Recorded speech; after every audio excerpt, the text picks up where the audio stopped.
So this story, this brother is going to tell about how some rabid white supremacists was trying to run him off of his land that was in his family for a very long time. Let's go ahead and roll that. So I used to live in a town called Weatherford, Texas, just outside of town in a place called Peaster, which is just outside, like I said.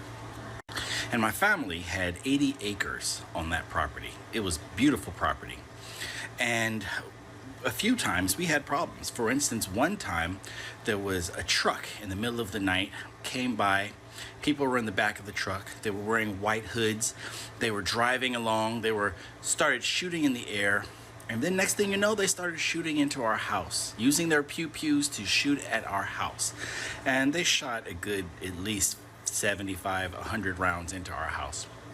We looked outside when we finally got off the ground, and there was fire because they had set fire to our fields. Now, when they were doing this, they were yelling, "N-words, move, N-words, leave, we don't want you here, N-words, get away." Yeah, again, like I said, white hoods, right? They were yelling these things for the whole time, and then they leave. Well, then my family, next day, we go to the sheriffs or police. I can't remember what it was. I was a bit younger. But we go to them, and I'm standing there listening to my uncle and aunt tell the story of what happened. And you know what the sheriff people did? They laughed. They laughed. And you know what they said? They said, maybe you should do what those people said. Maybe you should just leave and move. So you are absolutely right. There are places like that in Texas. Another thing that I've been getting from some people in these comments is, well, why do you live in a small town? Why don't you move from the small town? And I'll tell you why. Because I'm a 7th generation military veteran myself. And my country is my country also. I'm indigenous black. Therefore, my people have been here longer than most white people have ever even thought of coming here. So this country is mine. This country is mine. I am literally the definition of whose, country this is.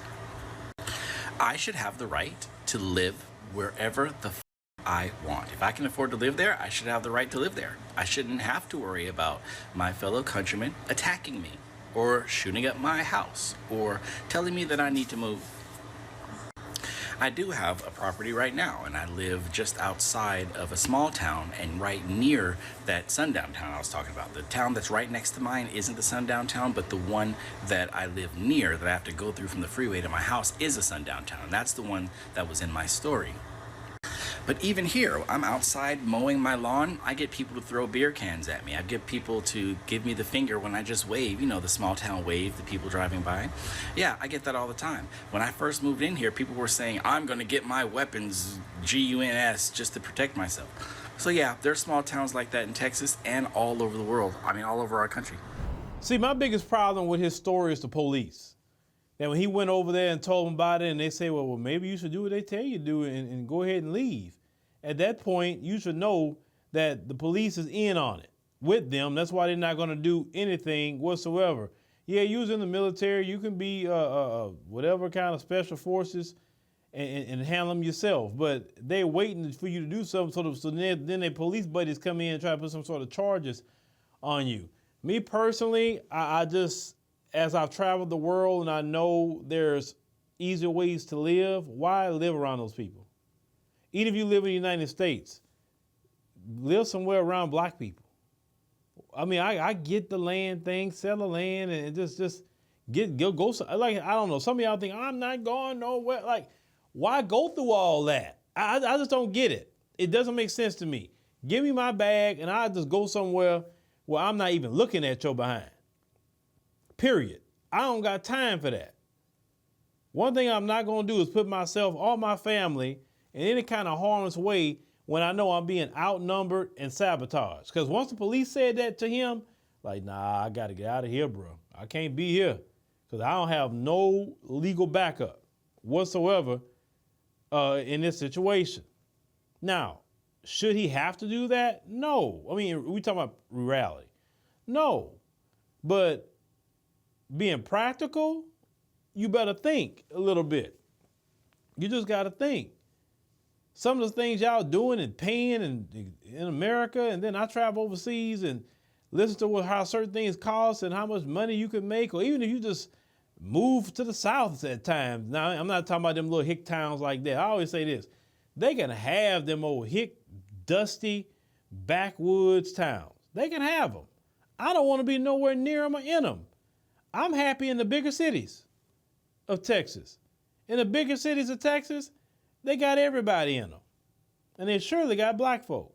Because we all know black folks going to be in Houston, Dallas. That's our two cities that we are, or those surrounding areas. That's where we're going to be at. Anything more outside of those two cities, I'm not saying, I'm from Port Arthur. And yes, they got a lot of black people in Port Arthur and Beaumont. But I get that. But I'm talking about, if you're talking about just the major cities, Houston, Dallas. That's our two spots here in Texas. Just straight up. San Antonio, no. That's not a place for black folk. Some live there, but that's not our spot. But this is the thing. These people, like I say, are going to be this way to the end. That's why I pray the sun gets hotter and hotter and hotter. That's why I pray that. And their rule comes to an end where they can't run around doing that no more. You understand? Because it's ridiculous. You should be able to have land. You should be able to do whatever you want to do without being harassed. But I want people throughout the world to see how these people are.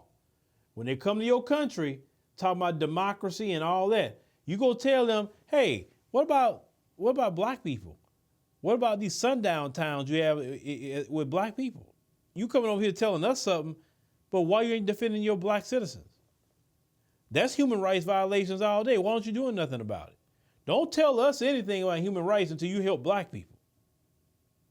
If y'all countries will use black people in your response, that will shut them down every single time. I'm telling you, use us. Use the treatment of us. Use reparations. Use us. We are the Achilles heel of this country. We are. And the only way that they will do right by us is that y'all throughout the world keep using us as that. Say, hey, you can't say nothing because look what you did to black people.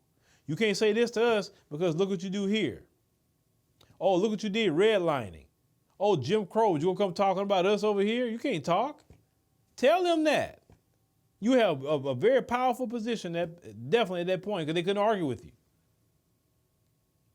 But this is how black people are treated in America, folks. This is why we gotta keep talking about racism, white supremacy, because people like DeSantis in Florida, they don't want these things talked about.